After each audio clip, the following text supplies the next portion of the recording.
सत्या एक बहुत ही सीधी साधी लड़की है। वह एक कस्टमर को कॉल लगा रही होती है ये कहने के लिए कि उनका ब्लाउज सिल चुका है। तभी उससे एक नंबर गलत हो जाता है और ऑटो ड्राइवर मुरली का कॉल लग जाता है। सत्या उससे कहती है आपका ब्लाउज तैयार हो चुका है, लेकिन मुरली कहता है आप क्या बोल रही हैं? तभी सत्या को एहसास होता है ओह ये तो रॉन्ग नंबर है। वह कॉल कट कर देती है। कुछ समय बाद मुरली कॉल करता है और कहता है मुझे आपसे बात करनी है, और इस बार वह सत्या को अपनी प्यारी बातों से फंसा लेता है। धीरे धीरे उनकी बातें बढ़ने लगती हैं और सत्या अब मुरली से प्यार करने लगी थी। कुछ दिनों बाद सत्या बिना घर पर बताए मुरली से शादी करने के लिए शहर चली जाती है, लेकिन यहाँ पर कुछ लोग सत्या को फॉलो कर रहे होते हैं। सत्या खुद को टॉयलेट में बंद कर लेती है और मुरली को कॉल लगाती है, लेकिन मुरली कॉल नहीं उठाता। कुछ देर बाद सत्या वहाँ से बाहर निकलती है और उसके पीछे कोई हाथ रखता है। सत्या उसे मुरली समझती है, लेकिन ये मुरली था ही नहीं, क्योंकि मुरली का मोबाइल स्टेशन पर झगड़े में गिर गया था। अब सत्या उससे कहती है तुम मेरा फोन क्यों नहीं उठा रहे थे? अब यह आदमी मुरली का मोबाइल स्विच ऑफ कर देता है।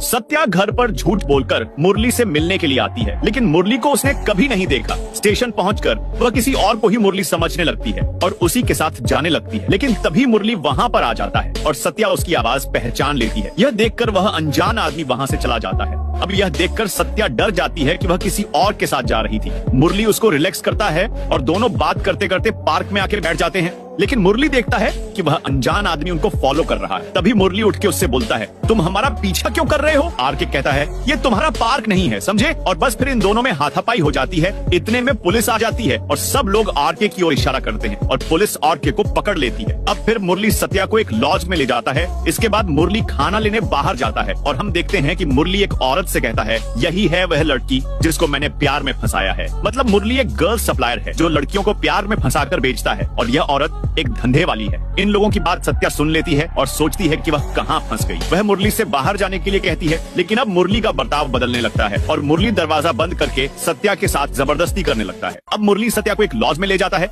और वहाँ सत्या को छोड़कर खुद बाहर खाना लेने चला जाता है। बाहर मुरली एक औरत से कहता है यही है वो लड़की जिसको मैंने प्यार में फंसाया। मतलब मुरली एक सप्लायर है जो लड़कियों को प्यार में फंसाकर बेचता है, और ये औरत एक धंधे वाली है। लेकिन ये सारी बातें सत्या सुन लेती है और वह सोचती है कि वह बेचारी कहाँ फंस गई। जब मुरली अंदर आता है तब वह मुरली से बाहर जाने की जिद करती है, लेकिन मुरली का बर्ताव अब बदलने लगा था। वह दरवाजा बंद करके सत्या के साथ जबरदस्ती करने लगता है। सत्या किसी तरह उसे धक्का देकर बाथरूम के अंदर पहुंचकर दरवाजा लॉक कर लेती है। मुरली दरवाजा तोड़ने की कोशिश कर ही रहा होता है, लेकिन तभी आरके आ जाता है और वह आकर मुरली पर टूट पड़ता है। आरके के आने के बाद सत्या अभी भी डर के मारे दरवाजा नहीं खोलती। आरके दरवाजा तोड़ देता है और सत्या को समझाता है कि वह उसे बचाने आया है। अब सत्या हिम्मत करके बाहर आती है। तब आरके सत्या को बताता है कि जब उसे मुरली का फोन मिला उस पर एक औरत का कॉल आया। वह कह रही थी उस लड़की को जल्दी एक्सपोर्ट करो। तभी आरके समझ गया और वह सत्या को बचाने चला आया। आरके सत्या को बस स्टॉप पर छोड़ देता है और अब फाइनली सत्या अपने गांव लौट आती है। बेटा मुझे देखकर इग्नोर मत करना।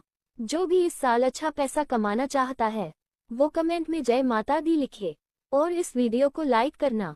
चैनल पे नए हो तो सब्सक्राइब जरूर कर लेना और अपने 5 दोस्तों को वीडियो शेयर जरूर करना।